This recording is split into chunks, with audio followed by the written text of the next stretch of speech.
This is the Jeff Jerina Show. Hey, what's going on? It's Jeff here, and welcome back to the podcast. And right now, as I'm recording this episode, it's probably about 8:01 in the morning, and it's a Friday. Now, before we dive into today's episode, I want to share something with you real quick that I think could be a game changer for you. Now, if you've been looking for clarity, maybe direction and accountability in your faith or your business, or maybe even your personal life, I'd love to come alongside you and help you take the next best step. I do that through both personal and group coaching, and that coaching is designed to help you cut through the noise, strengthen your faith, and take practical steps towards your God-given purpose. To learn more and schedule your first coaching session with me, all you need to do is go to jeffjerina.com/training. All right, so with all that said here, I want to dive into today's topic. And I was thinking the other day here, just kind of, how my life's gone. I've dealt with a lot of struggles and pains and difficulties and things like that. And I'm not saying I'm any different than you. I'm sure you have your own struggles, your own pain, your own stuff that you've had to overcome. We've all had to do that. In fact, in life, we are not promised that everything's going to be great, right? We're just not. Whether or not you're a believer in Jesus Christ or not, we are not promised that we're going to have this great life every single day. We're going to have difficulties. We're going to have struggles. Life's just going to be tough. That's just how it is. But we got to be able to get through it, right? We got to persevere. We got to push through. And so as I was thinking about my life, just through the 4 years of severe depression and, suicide thoughts every day of my life, and overcoming an extreme form of OCD called body dysmorphic disorder, and feeling like I just, wasn't good enough, that God didn't love me. I felt like an ugly duckling, like I just couldn't measure up, feeling like nobody could ever love me. I had all these thoughts for years. And then I placed my faith in Jesus Christ. And I know I've shared this before in other podcast episodes, but the moment I placed my faith in Jesus Christ, all that changed. And I finally realized through that radical salvation experience, number one, Jesus Christ saved my life physically and spiritually. But I realized that, hey, I could take my pain, take those struggles and use those and turn those into purpose, to make an impact. So I just wanted to share that here before I really get down into how can you do that practically? How can you turn your pain into purpose? Because I want to share with you that, hey, I have my own struggles, and I'm trying to turn the pain I've had in my life or whatever, all those experiences into purpose every single day. I try to do that because that helps me and it helps others. And so if you haven't already done that, or maybe you've struggled with something, maybe you struggled with something in your past, or maybe you're dealing with something right now, I just want to give you a quick encouragement that yes, you can turn this pain into purpose. And so sharing all that, obviously, we've all walked through some pain, right?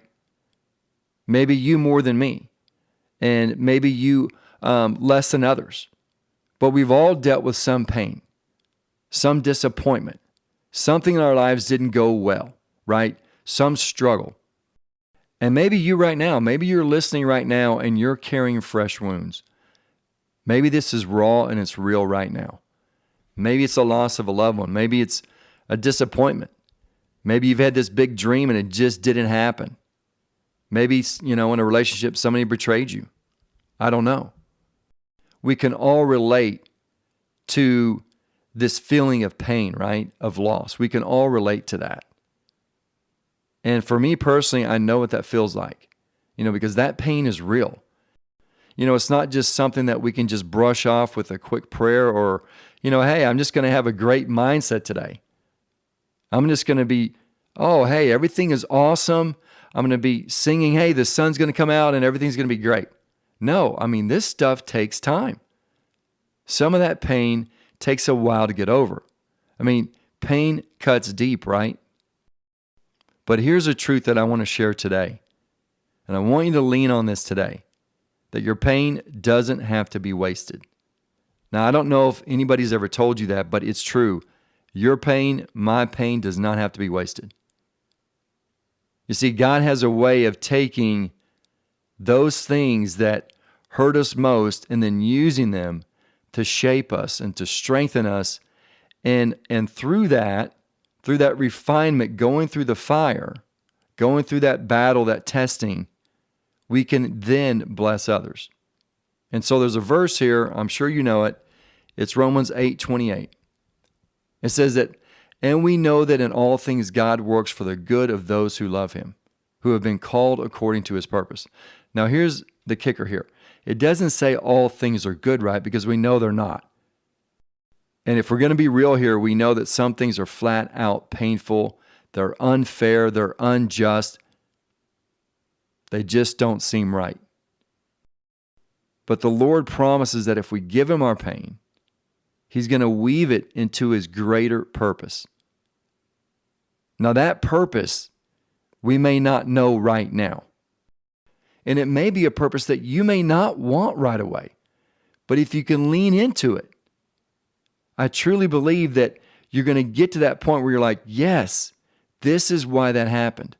God wanted me to grow this way. He wanted me to impact others this way through that struggle, through that pain. And so here's the thing. Pain can either make you bitter, it can make you doubt, it can make you just stand still, right? It can make you feel like a victim, or it can make you better. So the choice really is ours, right? We can let that pain define us, or we can let God refine us through that whole process. And one of my favorite quotes here is from C.S. Lewis, and his is what he said. He said, God whispers to us in our pleasures, speaks in our conscience, but shouts in our pains. Man, that really resonates with me right now. I mean, I just, as soon as I read that again out loud, I just thought back of the 4 years of severe depression, those suicide thoughts, and struggling with everything. And really, for me, having that body dysmorphic disorder, I would look at the scar on my hand and my hair loss and all these different things. I would look at them all the day and obsess over them, even when I was driving. I mean, it's a miracle that I'm even here today, that I just kill myself, going off the side of the road or running into the side of the road or, off the road, whatever that is, because I was so focused and obsessed about looking at those scars. So C.S. Lewis finishes it by saying this: it's his megaphone to rouse a deaf world. Okay, I'm probably going to need to read that again because I went off on tangent there. I apologize for that. But let me read that whole quote again here. C.S. Lewis said, God whispers to us in our pleasures, speaks in our conscience, but shouts in our pains. It's his megaphone to rouse a deaf world. So sometimes the very pain that we want to avoid becomes the very classroom where God teaches us the most. If you can think about your toughest struggle that you've ever dealt with, maybe you're dealing with it right now, and if you can think about that God's using that as a classroom, as a learning experience, to teach you something. If you think about that, man, that for me kind of gets me to swallow pretty hard there. Because at the time when I was dealing with, the story I was just sharing with you and some other difficult experiences, I sure didn't want it then, I can tell you that. And I'm sure you can relate with me that you probably don't want it, right? You probably don't want it. But it's there for a reason. Now, I want to get practical here with you for just a few minutes because I want to give you maybe some quick tips here on how you can turn your pain into purpose, okay? That's really the focus of this podcast. Number one, I think it's important that we acknowledge it. We have to let people know. We have to let ourselves know that, yeah, it's there. I've got this pain. I'm dealing with this struggle. There's this difficult thing I'm dealing with, and I need to acknowledge that it's there. Don't avoid it. Don't try to suppress it or hide it, but acknowledge it. You don't want to stuff it down. You want to bring your pain honestly before God. And you can bring it before others. And that's why, for me, I love the Psalms so much, man. I mean, those are full right there of David crying out in raw emotion. And I truly believe that when we do that, when you go to the Lord, just that raw emotion, real, be honest with the Lord. And you can even have those Jacob moments where you wrestle with him. I mean, to me, God honors that. He wants us to speak to him like that. Say, man, I am struggling with this, God. I don't know why I'm dealing with this. I need your help. And I know that God will show up and he'll help you get through it. And then the second thing is to ask God what he's showing you. You need to know what he's showing you through this struggle, through this pain. Oftentimes I know for myself, I would ask, why me? Why does this happen to me? And then once I started to turn that around and start saying, God, what are you shaping me in through this? What are you trying to teach me through this? I think that's very important. And then the third thing is look for ways to serve out of your story. Look for ways to impact and bless others through your pain, through your struggle.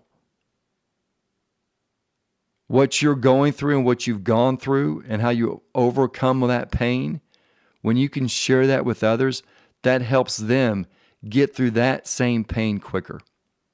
And so think about this verse here in 2 Corinthians 1 verse 4. It says that the Lord comforts us in all our troubles so that we can comfort others with the same comfort that we ourselves have received from God. You see, your pain may be the very thing that God uses to help someone else. Maybe your story of loss gives hope to someone grieving, right? Maybe your struggle with failure equips you to mentor someone starting fresh. This is one of the biggest things that I share in my book, Faith Without Fear, the book that teaches you how to share the gospel without fear in a simple, natural way. This is one of the things I share here is that your story, your salvation experience is oftentimes the thing that somebody else needs to hear, that they can relate to you, that somebody else cannot. But they can relate to you because they've dealt with it or they're going through it. And your story oftentimes is the first time that somebody else sees an invisible God through you. A visible, physical person with a struggle and a pain that they've dealt with. And the next thing you want to do is to choose growth over resentment. Now, this is a tough one right here. This can be tough because it's so easy to hang on to that pain, right? And it's so easy to hang on to that thought that, man, why did this happen to me? Why am I having to deal with this? But we have to choose growth here. We've got to get better ourselves than to be stuck in that resentment. Let's be honest here. Growth is not automatic. I mean, this is something that's tough to do. I mean, if you think about you're trying to get, let's say you're trying to get fit, you're trying to tone up, or you're trying to get more muscle. You have to go out there and lift weights. You have to go out there and run. You have to exercise. You got to eat better. You got to have a better diet. It's not automatic. I mean, it's going to take some work. And so we have to decide here that the pain is not going to be the end of our story, right? It's going to be the soil where God grows something new. And so I want to just share something here real quick that hopefully you'll carry this with you today. And that's that your pain doesn't disqualify you, right? It just may be the very thing that God uses to qualify you for your purpose. And so with that mindset, with that idea, I would just encourage you to not let pain be the period at the end of your story, right? Don't let it be the exclamation point at the end of your story. Let it be the comma. Let it be the thing that God uses to write the next chapter of your life, a better chapter. And hey, thank you so much. I hope that this episode, I hope it encouraged you in some way. And if you're struggling right now in some area of your life, or maybe you just want to take the next step in your faith journey or your personal life, maybe your business, or maybe your career, whatever that is, and you're struggling, you're like, man, where do I go next? I need some help. I need some accountability. I need some coaching. I'd love to help you through that. And the way that I do that is through my personal and group coaching opportunities. Now, to find out more, to schedule your first coaching session with me, go to jeffjerina.com/training. Thanks again. I hope you have a great day. God bless.